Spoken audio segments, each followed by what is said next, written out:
know, we are so close to the semifinals and this RB Battles thing beating. Tomorrow is indeed the final badge.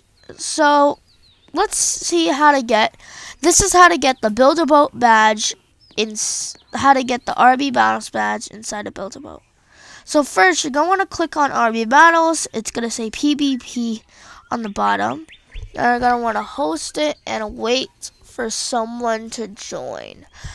I personally would represent doing just getting another player. Start. Yeah, so once you do that,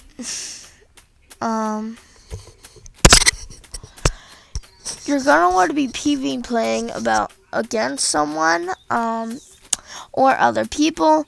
Once you're done with the PvP, once you get at least like far, you have to get at least second or first place on the PvP map to get the badge.